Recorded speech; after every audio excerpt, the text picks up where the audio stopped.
औरत का ज़्यादा टाइम किचन में गुजरता है और अगर किचन साफ़ सुथरा हो ना हो तो औरत का काम करने को बिल्कुल दिल नहीं करता। आज की वीडियो स्पेशली उन लोगों के लिए जिन्होंने फरमाइश की थी कि आप किचन का मेक कवर करें या रीसेट करें।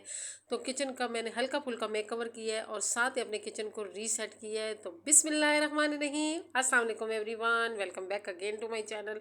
कैसे हैं आप लोग? आई होप कि आप लोग सब ठीक होंगे। लाइक कर से मैं भी बिल्कुल ठीक हूँ, नई और फ्रेश वीडियो के साथ आप लोगों की खिदमत में हाजिर हूँ।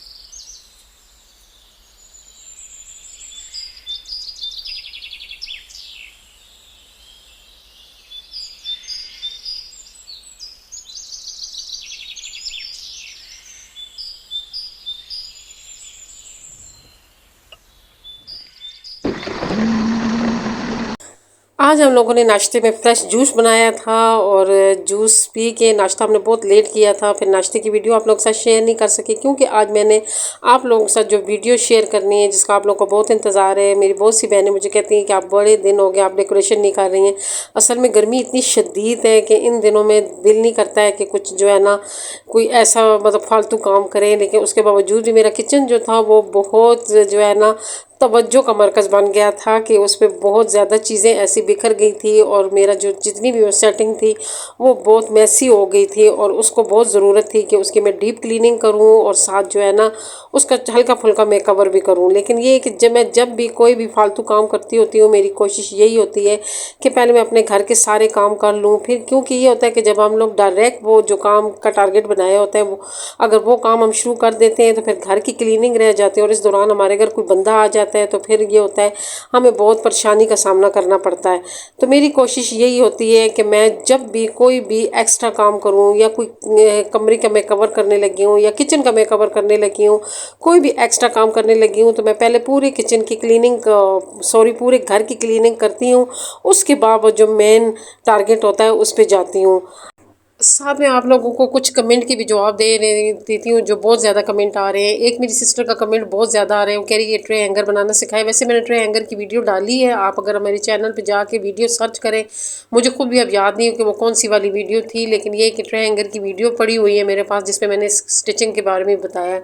आप पहले वो वीडियो देखें, अगर आपको वहाँ से समझ नहीं आती है तो इंशाल्लाह मैंने वैसे भी ट्रे हैंगर बनाना है तो मैं प्रॉपर एक वीडियो में जो है ना आपको ट्रे हैंगर बनाना सिखा दूँगी। लेकिन ये कि कब सिखाती हूँ ये मैं नहीं बता सकती हूँ क्योंकि मैं बाज़ार जाऊँगी, कपड़ा लेके आऊँगी, उसका मटेरियल लेके आऊँगी और फिर जो है ना वो आपको बनाना सिखाऊंगी। वैसे ही मैंने एक ट्रे हैंगर बनाना है गाउन के लिए, वो मैंने जब बनाया तो मैं उसका प्रॉपर तरीका आप वहाँ से सीख लें।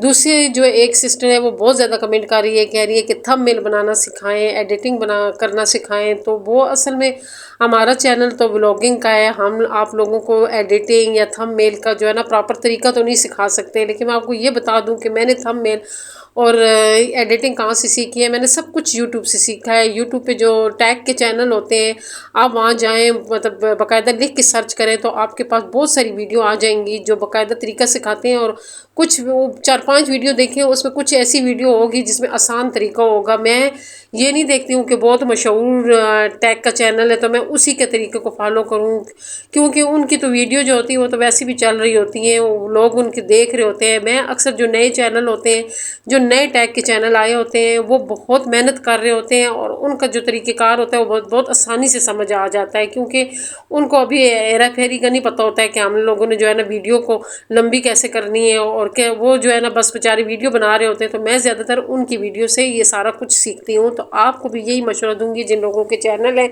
आप जो है ना टैग के चैनल देखा करें, उसमें हर चीज़ का तरीका होता है। मैंने सब कुछ वहाँ से सीखा है, मैंने कुछ भी वैसे नहीं सीखा। और दूसरा ये होता है कि प्रैक्टिस से आता है, जितनी आप प्रैक्टिस करेंगी उतनी ही जो है ना आपका थंबनेल भी अच्छा होगा। और जो टाइटल टैग होते हैं वो तो हम यूट्यूब भी सर्च करते होते हैं। आपने जो वीडियो बनाई है, अगर क्लीनिंग की वीडियो बनाई है तो आप सिर्फ यही लिख दें या क्लीनिंग रूटीन लिख दें तो आपके पास इतने ज़्यादा टैग आ जाएंगे, आपके पास बहुत सारे चैनल आ जाएंगे और ऐसे चैनल आ जाएंगे जिन्होंने मिलियन व्यूज़ उठाए हुए हैं। उसमें से कोई एक टैग उठा के आप टैग और टाइटल लगा सकते हैं। बहुत ईजी और आसान तरीका है।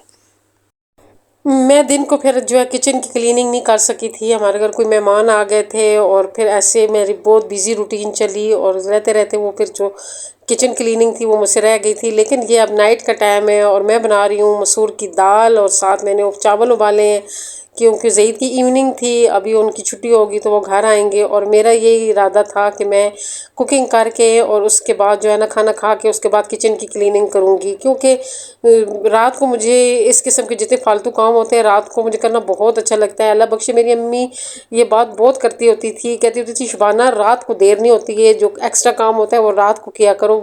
और ये बात दुरुस्त है कि वाकई रात को देर नहीं होती है, क्योंकि रात को बंदा जो काम करता होता है बंदा सुकून से करता होता है। मैं जब शादी से पहले एम्ब्रॉयडरी करती होती थी, मैं एम्ब्रॉयडरी बहुत ज़्यादा कपड़ों पे किया करती थी, अपने कपड़ों पे, बहन के कपड़ों पे, भांजियों के कपड़ों पे। तो उसके लिए मैं रात रात को ही बैठा करती थी। अगर रमज़ान होता था तो सहरी के बाद बैठती थी। वैसे मैं रात को अक्सर जो है ना हम लोग टीवी बहुत ज़्यादा देखते थे, ड्रामे बहुत ज़्यादा देखते थे। तो इस तरह ये होता था कि कोई ना कोई ड्रामा देख रही होती थी और साथ एम्ब्रॉयडरी कर रही होती थी। तो ये होता था कि बार बार उठना नहीं पड़ता होता है। दिन को ये होता है कि कोई ना कोई एक्स्ट्रा काम होता है, उसके लिए हमें बार बार उठना पड़ता है और जो काम लोग काम कर रहे होते हैं उस पर फिर हमारा फोकस नहीं रहता है। और जब बंदा काम करते करते एक दफ़ा उठ जाए फिर दोबारा दिल ही नहीं करता है वो काम करने को। और यहाँ पे हमारी दाल चावल तैयार हो गए और ज़ईद की ये फेवरेट डिश है, ज़ईद को बहुत पसंद है दाल चावल, और या उबले हुए चावल हो और साथ शोरे वाला गोश्त हो, और इस किस्म की जितनी भी डिशें हैं वो ज़ईद को बहुत अच्छी लगती हैं। तो अक्सर बच्चे वाला जो सालन होता है मैं उनके साथ ज़ईद को चावल उबाल देती हूँ और ज़ईद जो है वो बहुत शौक से खाता है। और ये हमारा मज़ेदार सा डिनर तैयार हो गया और हमने बहुत इंजॉय करके डिनर किया और उसके बाद फिर मैं सीधा किचन में आ गई थी। मैंने आप लोगों को उस दिन बताया था कि मैं किचन पॉट स्टोरेज जो है ना वो उसको कहाँ लेके जा रही हूँ, तो मैं इसको इधर किचन में ले आई थी, क्योंकि ये किचन के लिए मैंने बनवाई थी पुराने घर में। और उस दिन मैं जो है ना पहले मैंने इसको बरांडे में रखी थी, फिर मैं इसको कमरे में ले गई थी। लेकिन ये कि जब हमारे घर कोई मेहमान आ जाता है और मुझे कोई बर्तन की ज़रूरत होती है तो फिर मेहमानों के सामने में जाके बर्तन निकालूं, ये चीज़ मुझे अच्छी नहीं लगती है। तो मैं बहुत सोच विचार के बाद इसको इधर ले आई थी। असल में मैं समझती थी कि ये फ्रिज रखने के बाद हमारे पास इतनी स्पेस नहीं होगी कि ये अलमारी इधर आ जाएगी। लेकिन जब मैं यहाँ पे नाप लेके गई, इंच टेप से मैंने नाप लिया और फिर जाके मैंने अलमारी को नापा, तो मुझे समझ आ गई थी कि इतनी जगह है कि हमारी ये अलमारी भी आ जाएगी और साथ फ्रिज भी आ जाएगा। तो दोनों चीज़ें हमारी जो है ना वो इतनी परफेक्ट यहाँ पे आ गई। लेकिन मुझे ऐसा लगता है कि ये जगह बनी इस अलमारी के लिए। और साथ मैंने जितनी भी ये मशीनरी है, मतलब ओवन हो गया, वो ग्राइंडर वगैरह हो गया, चॉपर मेरा हो गया, ये मैंने जो है ना इस साइड पे रख दिए। इस साइड पे इसलिए रख दिए कि वो जो काउंटर टॉप पे मैं रखती थी तो फिर उसके नीचे सफाई करना बहुत मुश्किल हो जाती थी। और मैं कितने दिनों से सोच रही थी कि मैं कोई रैक बनवाऊँ इसके लिए और क्या करूँ इसके लिए, मुझे समझ नहीं आ रही थी। लेकिन जब मैं यहाँ अलमारी लेके आई तो मैं पुराने घर भी जब मेरे किचन में अलमारी पड़ी होती थी तो ये चीज़ें इसी के ऊपर पड़ी होती थी। तो मैंने कहा ये तो बहुत परफेक्ट जगह बन गई है। एक तो मेरी यहाँ पे ये चीज़ें भी आ जाएंगी, दूसरा जहाँ पे स्विच वगैरह भी आसानी से लग जाएगा, और तीसरा मेरा जो काउंटर है वो बिल्कुल साफ़ हो जाएगा। तो मुझे डेली सफाई में बहुत हेल्प मिलेगी।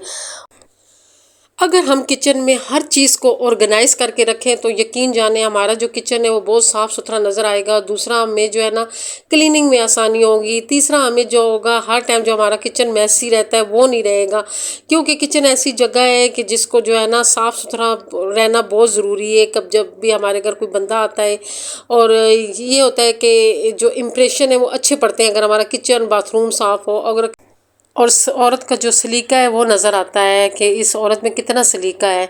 यहाँ पे वो जितना भी वो लहसन था वो ये गीला था तो इसलिए मैंने लटका दिया था, तो अब ये अच्छा खासा सूख गया है और मेरा वैसे भी लहसन भी ख़त्म हो गया है। और साथ ये कि लहसन क्या ख़त्म हुआ है तो मेरी तो सारी चीज़ें ख़त्म हो गई हैं। पहले हम लोग ग्रासी करके लाए थे, लेकिन ये कि अभी हम लोग सब्ज़ी वगैरह लेने नहीं गए जिसमें हम प्याज ये लहसन वगैरह, लहसन तो हमारे घर पड़ा हुआ है इससे मैं लहसन नहीं लेके आऊँगी। लेकिन मैं ये कि सिर्फ प्याज ले जाती हूँ। मैं प्याज और लहसन पूरे महीने का इकट्ठा लेके आती हूँ। फिर ये होता है कि पूरा महीना मेरी जान छुट्टी होती है और बार बार जो है ना मुझे बाहर नहीं जाना पड़ता होता है, चीज़ें लेने नहीं जाना होता। हाँ, ये सब्ज़ मिर्ची होगी, धनिया हो गया, पुदीना हो गया या टमाटर हो गया, ये मैं एक हफ़्ते के लिए लेके आती हूँ। एक हफ़्ता ले आती हूँ, फिर पूरी वीक बाद जाती हूँ और फिर ये 12 चीज़ें लेके आती हूँ। इससे ये फ़ायदा होता है कि डेली कुछ ना कुछ चीज़ें बाहर लेने जाओ तो उससे हमारे एक्स्ट्रा जो पैसे होते हैं वो लग जाते हैं जो हम लोगों ने बचत की होती है। क्योंकि औरत ज़ात जो होती है इसको बाहर कुछ ना कुछ नज़र आता रहता है। मेरा तो ये हिसाब है कि मैं तो जब भी बाहर जाती हूँ तो हमारे मोहल्ले में एक लंडे की दुकान है और मुझे कोई ना कोई वहाँ पर चीज़ पसंद आ जाती है। कभी मैट पसंद आ जाता है, कभी रनर पसंद आ जाता है। और मैंने 2-3 महीने हो गए बहुत हाथ खींचा हुआ है कि मुझे ये चीज़ मैं ना बाहर जाऊँ और ना मैं ये चीज़ें लेके आऊँ, क्योंकि मैंने कुछ 2-3 बड़े बड़े काम करने हैं और उसके लिए मुझे पैसे चाहिए, इसलिए मेरी जो पेमेंट आई है वो भी मेरी अभी बैंक में पड़ी हुई है, मैंने नहीं निकाली है। और उसके साथ मैं क्या करूँगी इंशाल्लाह, जो ये आगे कुछ वीडियो बाद आप लोगों को समझ आ जाएगी कि मैंने उस पेमेंट के क्या लिए। मुझे एक सिस्टर ने बहुत अच्छा मशवरा दिया है, वो मुझे कहती है कि यूट्यूब की जो पेमेंट होती है उसमें से कुछ हिस्सा जो है ना अपने लिए सेव करती जाए ताकि आपको बाद में काम आए। तो मुझे उसकी बात बहुत अच्छी लगी है। मुझे अच्छी के अलावा जो है ना, मुझे इस बात पे बहुत खुशी हुई है कि मुझे कितने अच्छे मतलब व्यूवर मिले, मुझे कितने प्यार करने वाले लोग मिले, क्योंकि प्यार करने वाले जो लोग होते हैं वो बहुत मुश्किल से मिलते हैं। और मुझे जितने मेरे सब्सक्राइबर हैं और जो मुझे देखने वाले हैं वो सारे मुझसे प्यार करने वाले लोग हैं। तो इस चीज़ से मुझे बहुत ज़्यादा खुशी होती है। यहाँ पे मैंने थोड़ा सा जो सामने वाली अलमारी है उसका मैं कवर किया है, थोड़ी सी मैंने सेटिंग चेंज की है, क्योंकि जो है ना बहुत दिन हो गए एक जैसी जो है ना पीछे सेटिंग नज़र आ रही थी। और मेरी थोड़ी सी आदत ये है कि मैं चीज़ों से जल्दी बोर हो जाती हूँ, इसलिए मैं जो सेटिंग होती है वो मैं चेंज करती रहती हूँ। सेटिंग चेंज करने से ये फ़ायदा होता है कि बंदे थोड़ा सा फ्रेश हो जाता है और चीज़ नई नज़र आना शुरू हो जाती है। मैंने अक्सर लोगों को देखा है कि सालों साल एक जैसी सेटिंग रहती है, तो मैं उन लोगों पर हैरान होती हूँ। मैं कहती हूँ ये लोग डिप्रेशन में नहीं जाते हैं इस सेटिंग को देख देख के। इसलिए हल्की फुल्की सेटिंग चेंज करते रहा करें, इधर से चीज़ उठा के उधर रख दी, कोई डेकोरेशन पीस की जगह चेंज कर ली। इससे ये होता है कि आपकी जो मेंटल हेल्थ होती है ना उस पर बहुत काम आती है, आपको ज़रा सुकून मिलता है, थोड़ी सी चेंजिंग हो जाती है। चेंजिंग ज़िंदगी के लिए बहुत ज़रूरी होती है। एक जैसी जो चीज़ें होती हैं वो इंसान को बोर कर देती है, और इंसान कहता है कि मेरी ज़िंदगी का मकसद क्या है कि मैं एक ही चीज़ की एक ही तरह की रूटीन देख रही हूँ। इससे रूटीन अपनी चेंज किया करें, थोड़ी सी चेंज किया करें, अपने आप को चेंज किया करें, अपना हेयर स्टाइल चेंज किया करें, अपने कपड़ों का स्टाइल चेंज किया करें। इस तरह ये होता है ना कि आपकी जो मेंटल हेल्थ होती है उस पर अच्छा असर पड़ता होता है। कभी भी जब भी आप डिप्रेशन का शिकार होते हैं तो कुछ भी ना किया करें, जाके नहा धो के कपड़े पहन के और अच्छे से कलर की लिपस्टिक लगा लें। आप अपने आप को इतना तरोताज़ा और पुरसुकून महसूस करेंगी कि आपको अपना आप खुद बहुत अच्छा लगना शुरू हो जाएगा। यहाँ पे मैंने पर्दे जो धोए थे वो लगा लिए, फिर मैं जो है ना चूल्हे पे आ गई हूँ। मैंने कहा इसको भी थोड़ा साफ़ कर लूँ। इसको मैं ऐसे करती हूँ तो लिक्विड लगा के थोड़ी देर के लिए छोड़ देती हूँ। फिर ये होता है कि इसके ऊपर जितनी कोई चीज़ें गिरी होती हैं, क्योंकि अभी मैंने वो दाल वगैरह बनाई थी, आपको पता है दाल अक्सर उबलते वक्त गिर जाती है, तो वो इसके ऊपर गिरी हुई थी, तो ये बहुत गंदा हुआ था। तो मैंने इसको थोड़ी देर के लिए ऐसे ही छोड़ दिया था और फिर मैंने इसको धो लिया। इस घर में मुझे ये जो चूल्हा है वो मैं बहुत कम धोती हूँ। मेरा जो पुराना वाला घर था, पता नहीं क्या चक्कर था, वहाँ पे मेरा चूल्हा बहुत ज़्यादा गंदा हो जाता था। इस चीज़ की मुझे अभी तक समझ नहीं आई है। और किसी ने पूछा है कि ये आपने पीछे स्टिकर जो लगाए हुए हैं और ये जो है ना ख़राब तो नहीं होते धोने से? तो सिस्टर कुछ भी इनको नहीं होता है मेरी बहनों, मैं इसको धोती होती हूँ और अच्छी तरह धोती हूँ। और स्टील वूल से भी अक्सर ये जो सालन के दाग शाग होते हैं उसको हटाती होती हूँ। हाँ, थोड़ा बहुत ये होता है कि स्टिकर हिल जाता है, लेकिन ये कि उसको फिर चिपका देती हूँ, लेकिन मेरे अभी तक कोई हिला भी नहीं है और जो इसकी ज़रूरत भी नहीं पड़ती है। ये मैंने पिछले घरों में भी बहुत ज़्यादा इस्तेमाल किए हैं, मतलब स्टिकर तो नहीं इस्तेमाल किए थे लेकिन शीट लगाती रहती हूँ। हाँ, ये जो मेरी सिंक के पास नीचे शीट है ये थोड़ी बहुत ख़राब हो गई है, और ये जो अक्सर मैं वीडियो में देखती हूँ तो मेरा दिल खफा होता है क्योंकि ये वीडियो में ये चीज़ नज़र नहीं आ रही। तो मेरा दिल है कि ये मैंने जो टाइल शीट मंगवाई है ये मैं दराज से एक पैकेट और मंगवा लेती हूँ, और जहाँ जहाँ कभी कभी ख़राब हुआ करेगी तो वहाँ पे लगा लिया करूँगी। क्योंकि ये जो चीज़ें होती हैं ये होती तो स्टिकर ही है ना, मार्बल तो नहीं होती है, नहीं ये टाइल होती है। तो फिर ये होता है कि चलो हमारे पास एक्स्ट्रा स्टिकर पड़े होंगे तो जहाँ से ख़राब होती है वहाँ से फिर लगा लिया करेंगे। और मैं इस तरह के काम ज़रूर करती होती हूँ। मैं जो भी चीज़ें मतलब लगाती होती हूँ मैं एक्स्ट्रा भी मंगवा के रखती होती हूँ, ताकि जो है ना कहीं से अगर कोई चीज़ ख़राब होती है तो हम लोग काट के लगा लेते हैं। क्योंकि फिर ये जब चीज़ ख़राब हो जाती है और उखड़ी भी हो तो वो चीज़ देखने में अच्छी नहीं लगती है। हम लोग तो चलो वीडियो बनाते हैं, लेकिन ये कि आम जिंदगी में भी वो चीज़ जो होती है ना वो अच्छी नज़र नहीं आ रही होती है। यहाँ पे मेरा किचन साफ़ हो गया, और मैं जब भी ये बर्तन धोती हूँ किचन साफ़ करती हूँ तो मुझे बहुत ज़्यादा ज़रूरत है वो छोटे वाले वाइपर की। लेकिन ये कि अभी मैंने बताया ना कि मैंने छोटी मोटी चीज़ें ख़रीदना कब की छोड़ी हुई हैं, और मैं गई नहीं हूँ कि मैं जो है ना किचन की कुछ किचन के टूल लेके आऊँ जिससे जो है ना किचन के काम में थोड़ी सी आसानी हो जाए। तो मैं सबसे पहले ये वाइपर लेके आऊँगी जब भी मैं गई। मैंने एक चक्कर लगाना है $1 सेल का, वहाँ से ये छोटी मोटी चीज़ें लेके आनी है। मेरे पुराने घर में वाइपर था लेकिन वहाँ पर ज़रूरत नहीं थी उस वाइपर की, तो वो फिर मैं पता नहीं मैंने किसी को दे दिया होगा या फेंक दिया होगा। मेरी आदत है कि मैं चीज़ें घर में रखती भी नहीं होती हूँ। तो अभी मैंने जो है ना जाना है $1 सेल में और छोटी मोटी किचन की शॉपिंग करके लानी है। यहाँ पे जो एंड में मेरा काम होता है किचन को धोना, वो मैंने धोया है, सर्फ के साथ धोया है। अब मेरा किचन बिल्कुल साफ़ सुथरा हो गया। और ये आज की वीडियो थी जो मैंने आप लोगों के साथ शेयर की है किचन की और किचन क्लीनिंग की। तो आप लोगों को मेरी आज की वीडियो कैसी लगी कमेंट करके ज़रूर बताइएगा। अच्छी लगी है तो प्लीज़ मेरी वीडियो को लाइक शेयर, और जो नए लोग हैं वो मेरे चैनल को ज़रूर सब्सक्राइब करें। और मेरी अगर आपको सेटिंग आज वाली अच्छी लगी तो आप लोगों ने कमेंट करके ज़रूर बताना है कि मेरी जो आज की सेटिंग है वो कैसी है। दुआ में याद रखें, खुश रहें, आबाद रहें। अल्लाह हाफिज़।